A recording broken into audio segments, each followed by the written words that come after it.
바람 따라 물결 따라 흘러가듯이 심경에 돛을 달고 함께 갑시다.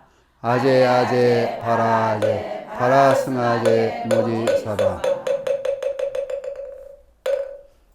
자, 시작하기 전에 여러분께 질문을 하나 해보겠습니다. 이것을 손 안 대고 짧게 할 수 있는 사람, 손 안 대고 짧게 만들 수 있는 사람 없어요? 시간 잡고 가요. 손 안 대고 이것을 짧게 하는 방법은 간단합니다. 짧아요, 길어요? 짧죠? 그러니까 왜 이런 얘기를 하냐면은 불교 공부를 하고 법문을 들으려면은 생각을 바꿔야 돼요. 그러니까 일상생활에서 있던 생각 그대로 불교 공부하려고 그러면은 머리에 들어가지 않고 의심만 자꾸 생겨요. 그래서 간단하게 질문 한번 해봤습니다. 이 시간에는 여러분 하도 유명한 분이니까 소동파를 등장시켜서 원인은 소식이죠. 그런데 이제 호가 동파예요. 소동파를 등장시켜서 불교 얘기와 같이 곁들여서 비변법을 만들어 보겠습니다. 그러니까 소동파가 항주 자사로 있을 때 자사 소동파 그러면은 정치가요 또는 학문에도 뛰어난 중국 역사상 8대 문장가의 한 사람이에요. 그런데 이 사람들이 대개 불교가 들어가기 이전부터 공자, 노자의 사상에 젖어 있기 때문에 불교를 쉽사리 받아들이지 않아요. 그래서 불교를 조금 찜찜하게 생각하고 한쪽에 배우려는 생각도 있고 양쪽에 엇갈리는 생각 속에서 시험해보고 싶은 생각도 있는 거예요. 이제. 되게 학문을 하고 정치를 하고 잘났다고 하는 사람은 유명하다는 사람을 찾아가서 이제 겨뤄보는 거예요.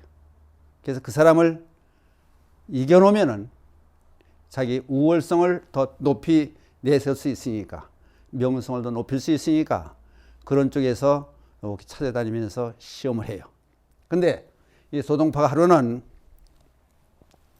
승호선사라고 하는 유명한 스님을 찾아가요. 찾아가서 불교에서는 법거량 그러는데 찾아가서 시험을 해보려고 그래. 도대체가 네가 얼마나 잘났느냐 한번 가보는 거예요. 가서 무슨 얘기를 하냐면은 인사를 해요. 그랬더니 승호선사가 어디서 오신 누구십니까? 불교에서 어디서 왔느냐고 물을 때는 지명을 얘기하는 게 아니고 이 사람의 생각의 넓이를 보는 거예요. 오고 감이 없잖아요. 삼천대천 세계 속에서의 지구라고 하는 것은 아주 하나의 점에 불과해요. 어디 장소를 가리키는 게 아니고 그 사람의 마음, 역량을 보는 거예요. 그랬더니 저는 칭이라고 합니다.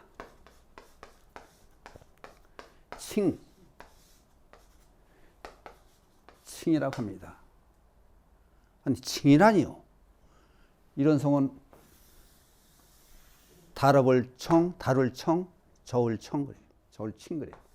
칭이라고 하니 아니 그게 무슨 말씀이요? 그랬더니 나는 명장을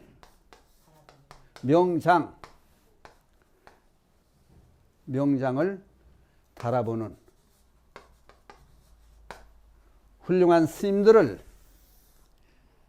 그릇이 얼마나 큰가 아는 것이 얼만큼 되나 그걸 달아보러 다니는 사람이요. 모욕적인 말이죠. 내가 얼마나 잘났나? 내가 다루러 왔다, 신랑을 다루듯이 다루러 왔다 그랬더니 승호 선사가 악! 그런 소리 들어봤어요? 하리라 그래, 하리. 어느 도단이 말이 끊긴 자리, 그래서 법문한다고 그런 소리를 많이 하시잖아요. 하를 해요. 소리를 악! 하고 질러요. 몇 근이나 되는 거? 몇 근? 천하의 소동파가 생전 이런 경우는 당해보질 못했어요.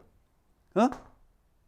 얘기를 해가지고 학문적으로 따지고 들어가고 반문하고 자꾸 이런 과정에서 상대방을 다루는데 말도 필요 없이 덮어놓고 악하고 소리 질러놓고 이게 몇 건이나 되는 거. 내가 나를 다루러 왔다니 그럼 몇 건이나 달아봐라. 달체간이 없는 거예요. 생전 처음 경험하는 게 야 이건 안 되겠구나. 쉬운 말로 센 말로 꼬리를 내려요.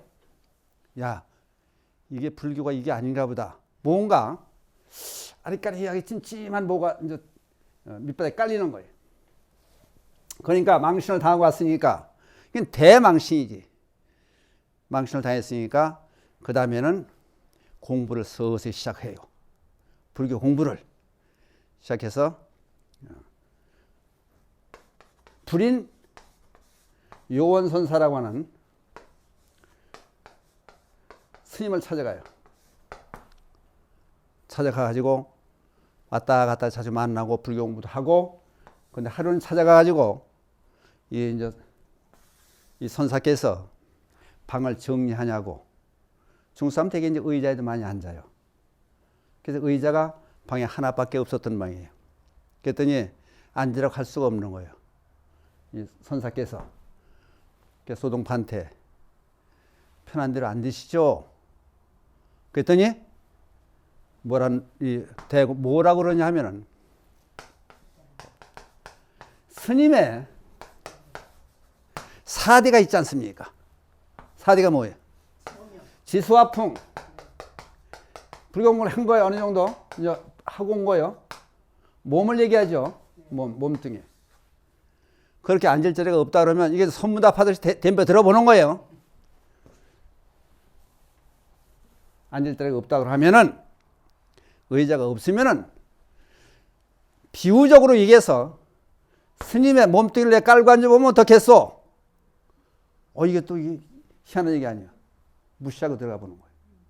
스님 몸뚱이를 깔고 앉아보는 건 어떻겠소? 그래서 스님의 사대가 있지 않소?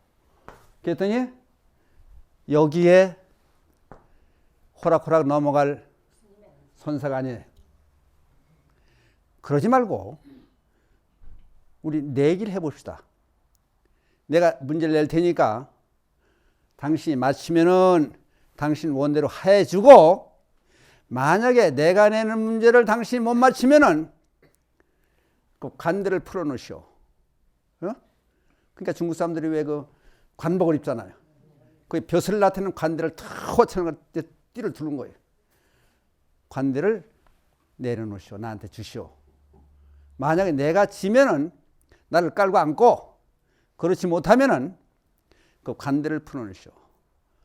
이거는 계급장 띠라는 얘기예요. 그러니까 아주 대단한 얘기가 되는 거예요. 어? 그래서 다시 얘기를 해요. 그러면 내보시오.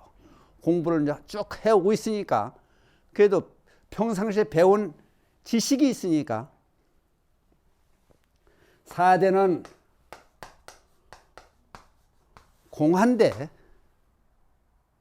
어디 앉으시려고 그러시오? 앉아보시오. 이것도 꽉 막히는 거예요. 형상이 있는 몸뚱이에 앉으려고 그랬더니 앉겠다고 얘기를, 몸을 빌려라. 사대가 있잖냐 그랬더니 공을 들고 나가는, 공을 알면은 공을 완전히 터득하면은 그게 누구예요? 바로 부처님이요. 그게 바로 부처예요, 부처. 어? 그거니 여기서 딱 맥히는 거예요, 이제. 그러니까 우리가 불자들이 평생 공부하는 게 공에 대해서 공부를 하는 거예요, 공. 어? 그러니까 반야신의 사상에 색즉시공 공즉시색 나오잖아요. 그러니까 또 꽉 맥힌 거야. 어? 그러니까 어떻게 하는 거예요, 이제? 관대를 풀어놓은 거예요. 또 진 거예요. 끽소리 못하고 안 되겠다 싶은 거예요. 그 다음에 다시 흥룡사라는 절에로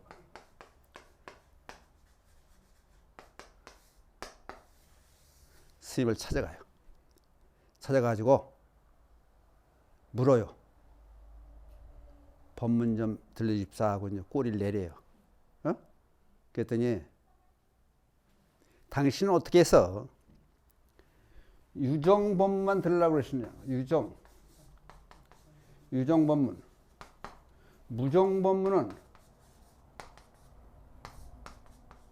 무정법문을 알아야지. 무정법문이 세상에 널려 있는데 어떻게 유정법문만 알려고 그러느냐. 사람이 인위적으로 하는 유정법만 들으려고 그러냐. 그렇게 얘기를 해요. 그게 문자 써서 법문을 해달라고 그러고 청했다가 다시 되돌아와서 한 가지 되게 얻어맞은 거예요. 자기는 이론적으로 하는 법문은 들어봤는데 그 깊이를 파고들어 가지고 한번 혼내놓으려고 작정을 하고 갔지만은 이제는 또 엉뚱한 무정법문의 얘기를 들고 나오는 거예요. 그러니까 망신을 당하고 말에서 내리도 못하고 말을 타고 쭉 정신없이 가요. 말 가는 대로 가다가 산속에 들어가지고 말이 일단 멈춰요. 그 정신을 번쩍 차리고. 그러니까 이 학자들이 또는 높은 벼슬아치 있는 사람이 망신을 계속 당하고 다니다 보니까 이제 제정신이 아닌 거예요. 말하자면 다 생각을 놓아버리게 된 거예요. 그리고 가다가 폭포수 앞에서 발을 멈추고 말이 섰으니까. 그리고 순간 생각을 다 놓아버리니까 깨우침의 경지가 들어가는 거예요. 그것은 무슨 얘기를 하냐면은 시냇물 소리가 부처님의 장광설인데 푸른 산이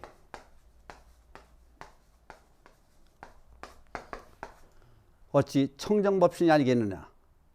이 밤에 부처님의 84,000 법문을 모두 들었으니 이 도리를 훗날 다른 사람에게 어떻게 전해줄까. 그런 깨달음의 오도성을 읊어요. 그럼 여러분들은 시냇물 소리를 부처님 법문으로 듣고 푸른 산, 우리에 널려 있는 주위 경관을 청정법신을 보느냐. 이 속에서 부처님이 설하신 84,000 법문을 다 듣고 있느냐. 예? 들어요? 이제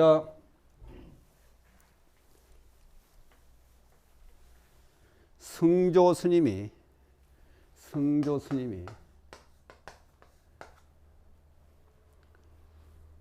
얘기를 해놓은 게 있어요. 무슨 말씀을 했냐면 반야경에 반야 사상에 대한 해설 논설에서 진실을 떠나서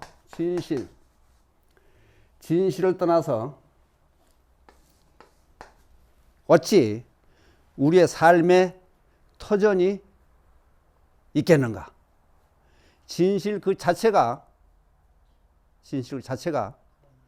우리의 삶이 바로 그걸 때인데 진실을 떠나서 따로 우리의 삶이 어디 있겠는가?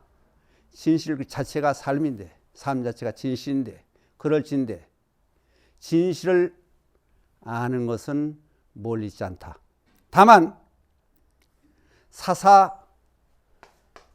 사사물물 각각의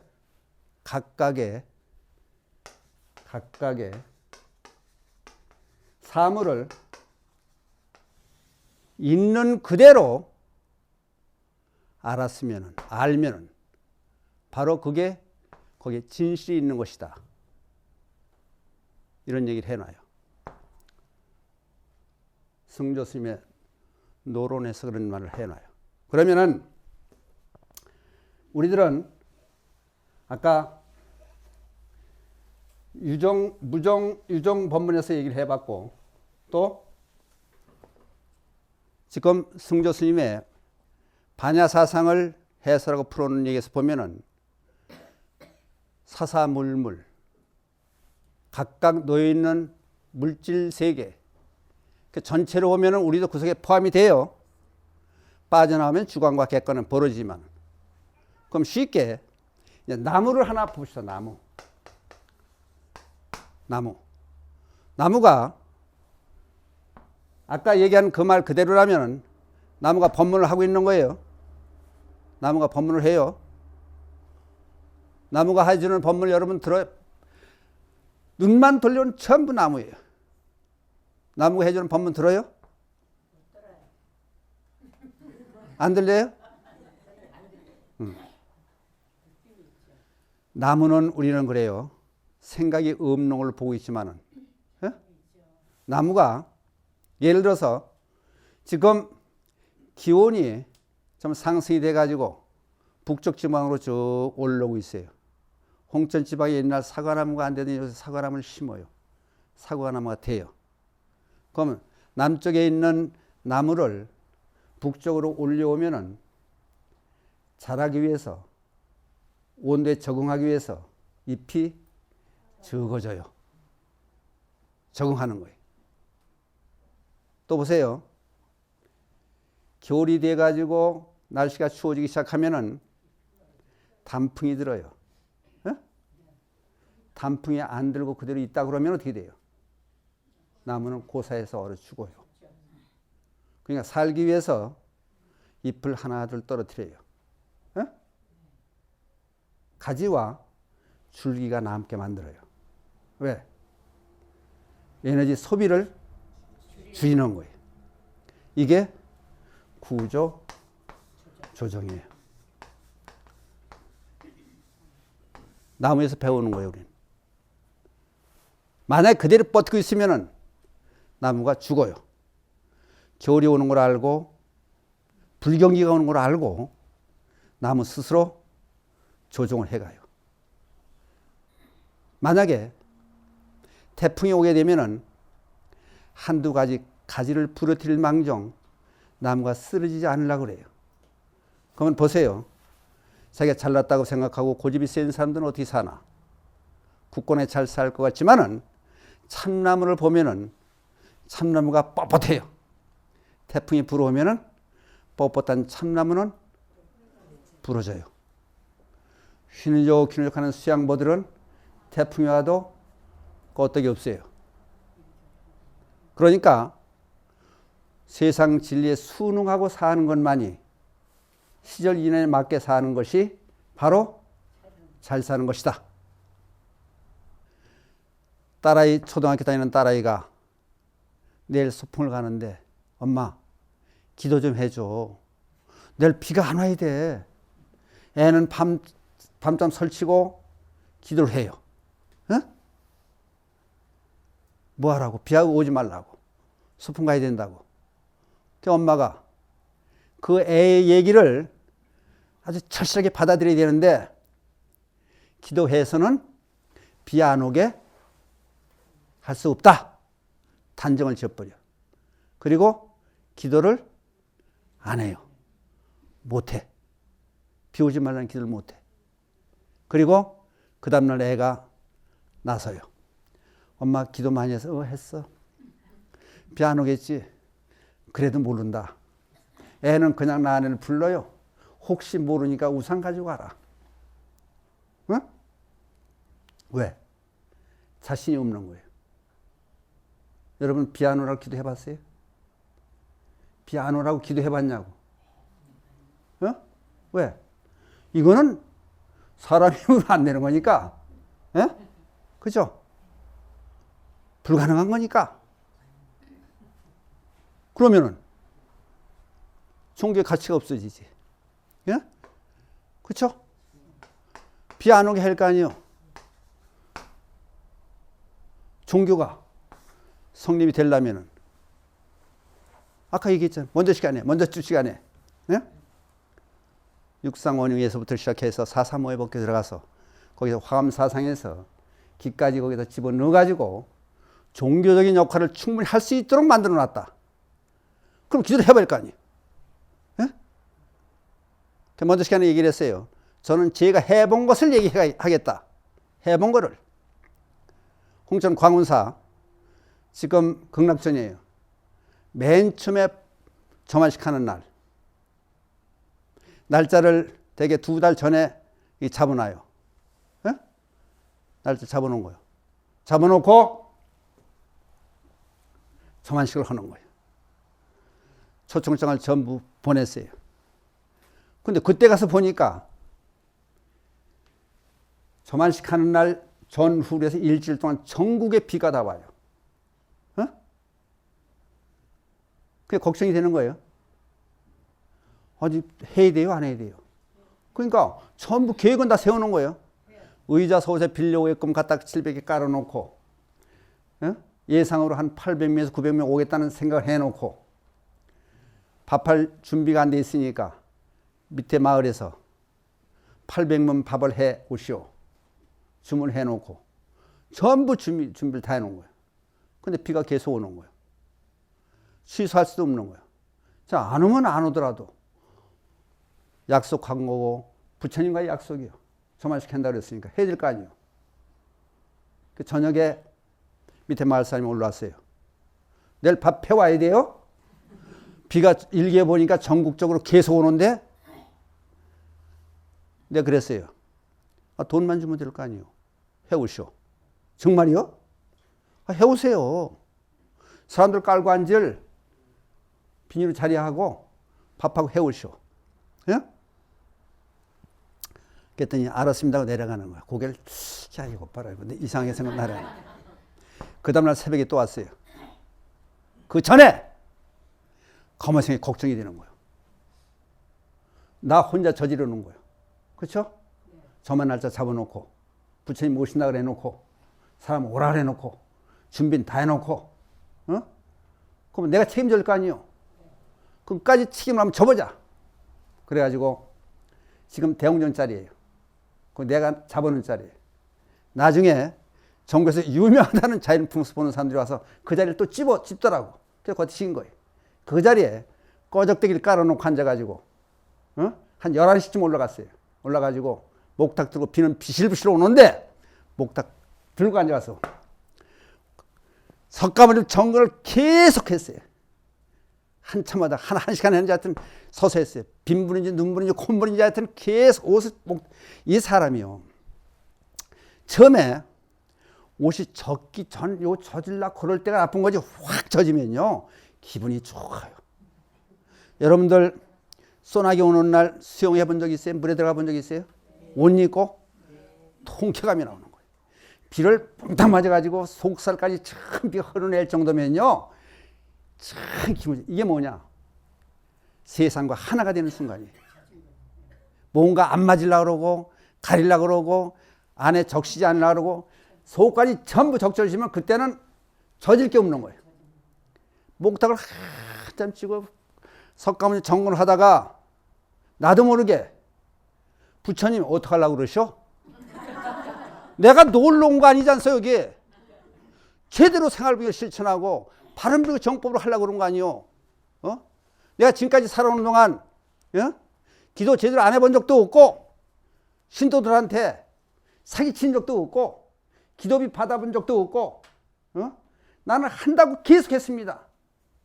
제대로 된 불교를 펴려고 하는데 비까지 내리고 하면 어떡하라는 얘기가 나보고 나중에는요 이게 자기 서름도 거의 들어가는 거지. 누구 정신 모르게 그냥 울며 3시간을 악을 쓰고 했어요. 그건 절박한 상태. 불교에서 궁죽통을 해요. 궁죽통. 사람 반드시 어려운 일이 닥쳐야만이 새로 좋은 계기가 날 수 있는 거예요. 회사에서 쫓겨나야만이 새로운 사업을 시작할 수 있는 거예요. 사업을 하다 망해야만이 망하라고 하는 얘기, 쫓겨라는 얘기 아니라 그게 하나의 계기가 되는 거예요. 그래야 새로운 삶을 시작할 수 있는 계기가 열리는 거예요. 이 기회를 우리들은 주저앉는 수가 있는 거예요. 그럼 광원사 할 때 어떻게 됐느냐? 그 다음날이 됐어요. 서울에서 사무장의 직원들로 전화 오고 사람들이 삐쩍 올려고 막 난리가 난 거예요. 그렇다고 관광 가서 버스 예약해놓은 거 와야 되니까 돈을 줘야 되니까 의자도 왔고 준비 밥업 새벽에 또 올라왔어. 기도가 끝났는데 근데 기도 도중에 기도가 되려면은요 비가 오려면은 구름이 모여오고 폭우가 쏟아지려면은 천둥번개가 있듯이 반드시 징조가 나타나요. 기도하면 반드시 징조가 와요.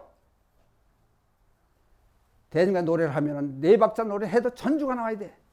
그게 언제든지 전주가 오는 거야. 전주가. 이게 한참 기도를 하고 막 울부짖는데 찡하고 감동이 오는 거예요. 저는 기도하면 그런 순간을 많이 느껴요. 모공이 열리는 것 같은 솜털이 탁 쓰는 찌한. 예를 들어서 우리나라가 1대1로 비기고 있는 거야. 여기서 떨어지면 다음 8강에 못 올라가는 거야. 마지막 순간에 그냥 큰 꼬링을 시킨 거야. 그때는 애고론이고 참 우리나라가 들썩들썩할 정도로 팍 혼을 치는 거예요. 그때 꼬링을 탁 시켰을 때 그때 팍 느끼는 감정. 그게 바로 징조예요. 여러분들은 기도하면 그런 징조를 느껴봤느냐고요. 반드시 와요. 열심히 하다 보면은 마지막에서 북에서 백척간도 진을 먹으래요. 백척이나 되는 큰 차량장 장대 위에서 어떡할 거냐 너는. 죽음을 가고 뛰어내리는 사람은 살아요.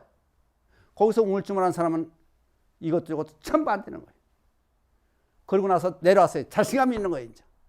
아, 감흥이 갔구나. 부처님과 연결됐구나. 그리고 그 다음날 새벽에 또 올라왔어요. 그 사람이. 뭐 할 사람이? 밥 해워요? 해오시오. 해오시오. 틀림없이 해오시오. 그랬더니 알았습니다. 뭐 하여튼 뭐 스님 시키는 대로 해야죠. 뭐 가더라고. 돈만 받으면 된다고 하지. 가요. 9시가 됐는데 서울 사람들이 내려오시는데 비가 안 오는 거예요. 홍천 시내에는 비가 오는데 우리 광운사 골짜기에는 비가 안 오는 거예요. 9시부터 3시까지 거기 참석했던 사람도 있어요. 실제 있었던 일이니까. 9시부터 3시까지 오후 3시까지 비가 한 발도 안 왔어요. 밖에서 밥 먹고 법회 다 끝내고 무사히 끝냈어요. 이게 뭐예요? 나는 믿어요. 기도하면 열심히 하면 이루어진다는 것을 믿어요. 나는. 그러니까 자신 먹고 신도들 시키는 거예요. 20년하고 30년 가까이 성지순례 매달 갔었습니다. 한동안 할 때. 그럼 여러분들한테 가끔 물어요. 그러면은 성지순례 갈 때 한 달 전, 2달 전에 잡는 날짜가 당신들한테 비 맞힌 적이 있어 내가? 비 맞힌 적이 없어요. 한 번 딱 다른 사찰 스님이 와서 날짜를 잡고 자기 있던 사찰 가자 그래서 한 번 비 흠뻑 맞은 적이 있어요. 그 이해는 가는 곳마다 비를 안 맞췄어요. 30년 동안. 여러분들 결혼 날짜 잡아줬어요, 애들. 결혼 날짜 눈비 오고 비 오는 날 잡아줬냐고. 잡아준 사람들 손 들어봐요. 이게 뭐냐? 확신이야, 확신. 기도하면 된다. 이게 없이 자기 자신도 미직지근해가지고 어떻게 기도를 하는 거예요? 그러니까 믿음이 반드시 필요하고 열심히 하면 된다는 확신이 서야 그냥 종교가 되고 불교가 바로 그건데 기도해보지도 않고 앉아가지고 아까 기 얘기를 했어요. 기. 집에서 일을 해요. 애한테 시켜요. 야, 옆집 가서 망치 좀 빌려와. 근데 그 옆집 아줌마가 고래 심줄 같아서 모르겠다. 빌려줄지 안 빌려줄지. 절대 못 빌려와요. 시키는 거야. 한번 가봐. 빌려줄지 안 빌려줄지 몰라. 그러니까 한번 가봐. 가서 뭐라 그러는지 알아요? 아주머니 망치 없죠? 왜? 없어. 자기는 모르지. 자기 남편, 중간 남편 알지. 알았어요? 그냥 오는 거예요. 못 빌려와요. 회사에서 수금을 해와라. 직원들 봉급 주고 자재를 구입해야 된다. 거기 저기 거래처 가서 돈 받아와. 반드시 받아와야 돼. 알았습니다. 가서 돈 주시오. 길을 몰고 가는 거요. 반드시 받아와요. 얼마큼 받아오는 건 능력이 있지만은. 근데 이제 사장이 시켜요. 영업사를 시켜서. 수금 좀 해오지. 요새 경기도 안 좋고 증권도 그렇고 아우 뭐 다 그런데 그 인간 줄런지 모르겠다. 하여튼 가봐. 알았습니다. 가. 절대 못 받아와요. 이게 기도의 기도, 법당에서 하는 기도만이 아니라 그게 기도의 확신을 갖고 가는 거예요. 그러면은 예를 들어 기도를 열심히 하고 사경을 해보시오. 절을 해보시오. 하여튼 어떤 방법은 84,000가지 방법이 있으니까 뭐든 해보시오. 열심히 하면은 반드시 이루어져요. 기운이 있으니까 확신이 있어요. 우리나라 처음에 현대조선에서 배 수주를 받는데 응? 실적이 없는 거 아니요. 당신의 회사, 당신 나라에서 어느 나라 무슨 배를 만들어줬어? 모르는 거 아니에요. 없는 거 아니에요. 그것도 물러나면 안 될 거 아니에요. 있어이다. 옛날에 500칸짜리에 거북선이 있었다는 거예요. 딱 꺼내놓고 우리는 옛날에 이조시대 이순신 장군의 거북선을 만들어가지고 노량 일본에 수많은 배, 수백 척의 배를 다 파산시키고 우리나라 배 만드는 데는 우리나라 당할 나라가 없습니다. 자신감이 불어치는 거예요. 예? 막 도왔잖아요. 확신이 있어야 되는 거 확신이.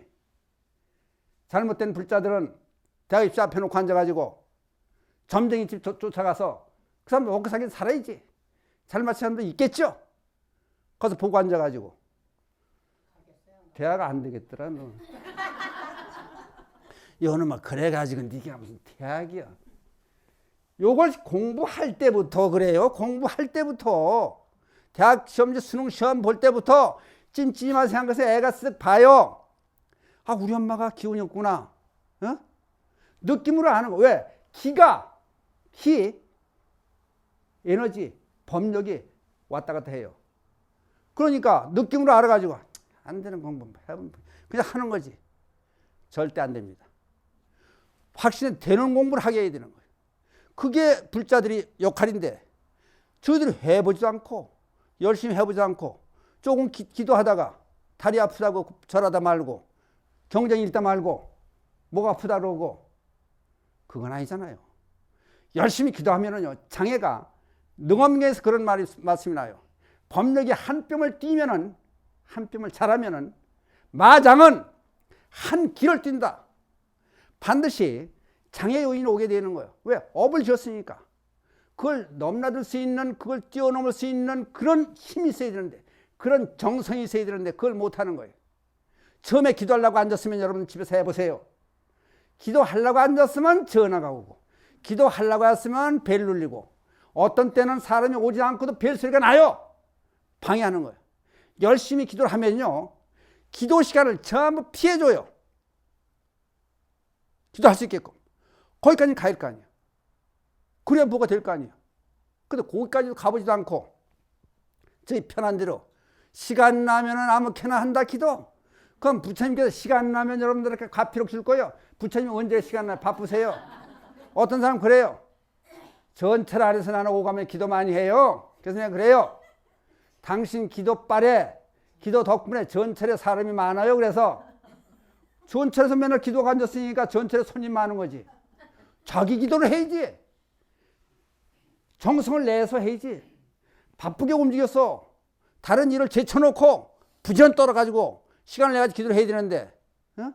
이것도 아니고 저것도 아니고 기도하다 말고 설거지하다 말고 간센버사하다 이 엉뚱한 소리가 앉아있고 그래가지고 무슨 기도에 부처님이 여러분들 놀잇감이에요. 진지한 마음으로 옛날에 보살님들은요 목욕제기하고 마지막으로 목욕제기하고 기도하잖아요. 그러면은 가까이 갈 수 있고 이룰 수 있는 계기가 되는 거예요. 여러분 다 같이 열심히 기도해서 불교의 진가를 보여줍시다.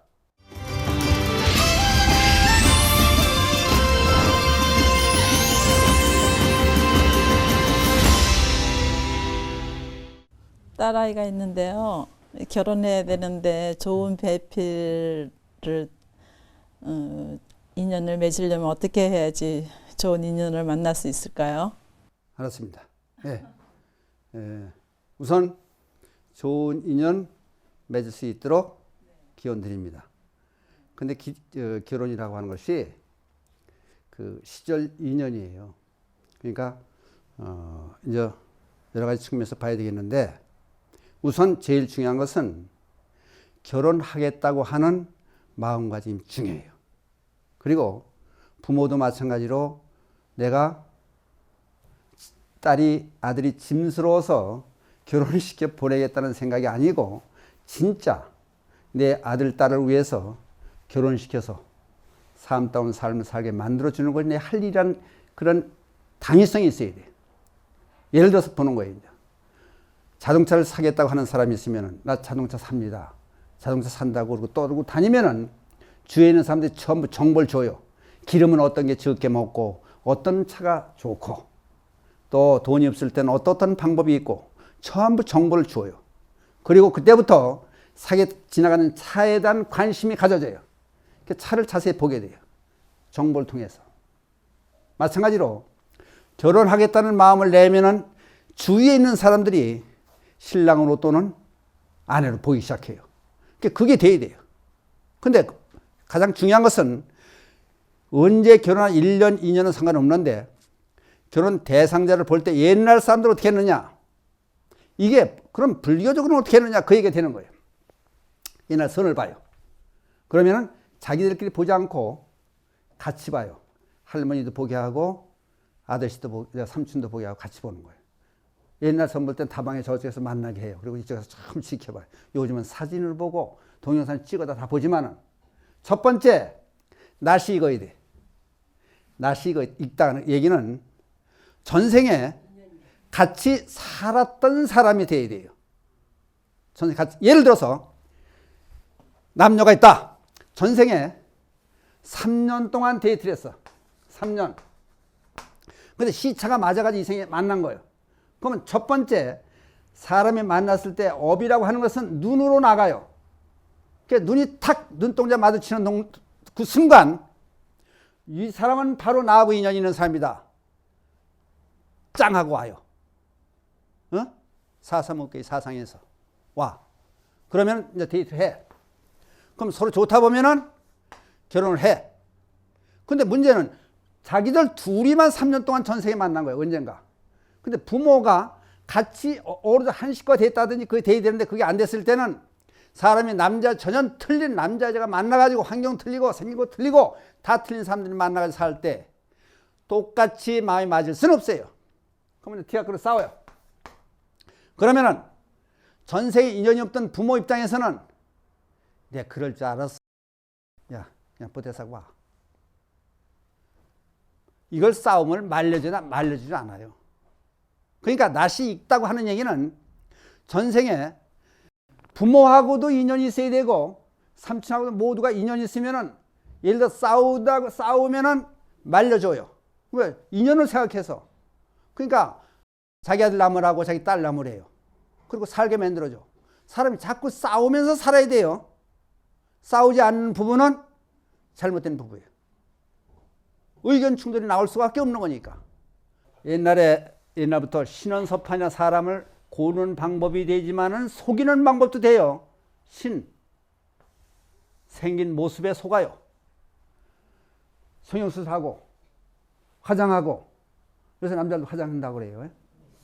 멋있는 옷 입고 자기 돋보게 만드는 것만 돋보게 만드는 거예요. 신원섭판. 그러니까 눈으로 잘못 고르다가는 속는 수가 있는 거예요. 그럼 뭘로 고르는 거예요? 귀로 골라요. 귀. 팔정도라면 정견이라는 게 있나? 정견. 팔정도 제 첫 번째 정견. 바로 봐라. 사제의 도를 바로 봐야 되겠지만은 눈으로 보고 귀로 들어보고 소문을 들어보는 거예요. 소문을. 그 사람이 어떤 사람인가? 살 때는 어떻게 자랐고 환경은 어떻고 지금 어떤 회사에다가 어떻게 하구나. 들을 수 있는 데까지 귀로 소문을 들어보는 거예요. 객관적인 평판을 받는 거예요. 들어본 다음에 그 다음에 또 얘기해보고 전부 본다는 얘기가 들어가요. 보는. 우리나라 말에만 이런 게 있는 거예요. 눈으로 보고 귀로 들어보고 말도 해보고 같이 밥도 먹어보고 젊은 신랑 가면 술도 아빠들하고 술도 같이 잡숴보라, 먹어보라 그래고 같이 해볼 수 있는 건 처음 보는 거야. 안입이 설 수 있는 모든 걸 다 동원해보는 거야. 그러고 나면은 이게 내 딸하고 살 수 있다, 내 며느리가 될 수 있다 판단이 나는 거예요. 그러니까 살다가도 이혼한 판국에 같이 만나는 거에 자체는 잘못이 없는 거예요. 만날 때 열심히 만나고 공개하고 대놓고 만날 수 있게끔 당당하게 그런 관계에 결혼하면 문제가 생길 수 없죠. 근데 뒤에 숨어서 만난다든지 저희끼리 한다든지 이건 아니잖아요. 같이 도움을 받고 살 수 있는 사회를 만들려면, 사회에서 잘 활동할 수 있게 만들려면 이런 조건들이 갖춰져야 된다. 도움이 됐어요? 네. 점점 어렵죠? 예. 바람 따라 물결 따라 흘러가듯이 심경에 돛을 달고 함께 갑시다. 아제 아제 바라제 바라승아제 모지사바.